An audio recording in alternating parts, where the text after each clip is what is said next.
ngasi ayuk pung 12 rom tabada Kangpokpi district ki Leimakhong police station na konba Konsakhul Da Attack river mayada khutlai paiba singna ambush chatharakhre khunja ama sokle amanathi bakhangdana leiri press na phangba paw amagi matung inna Konsakhul gi water supply line thadat khraba tungda miyamna awaba mayok naringai chairakta attack adu chatharakhibani Konsakhul naga gi khunja sing asi khul asidagi kilometer 2 rom chingthakta kakhatlaga chenba tagui gi river dagi chentharakpa ising pipe ta connection tawraga khul tamna putharakpani ising taraktabadagi ngasi ayu Konsakhul gi khunja ahumna ising pipe sampham adu yengba chatkhi makhoi ahumna pipe sampham adu yawdringaida hanna lumduna leiramba KNFP gi kadar sing aduna nomai kapshinduna ambush tawrakhibani haidi thodok aduda Konsakhul gi khunja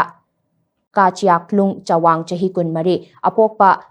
para chamdin chawangi yet ki khutta nomai maru amana panbadagi sokhi mahaka punna chatminna khiba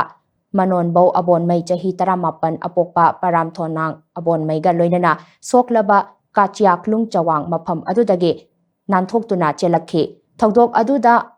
manon bau abon mai nomai maruna palhaudrabasu mapham adudagi chelaknaba hotnabada chingmai dagi chongthabada khwangi sarukta sokhi henna nungnang ningai oiribadi makhoiga punna chatminakhiba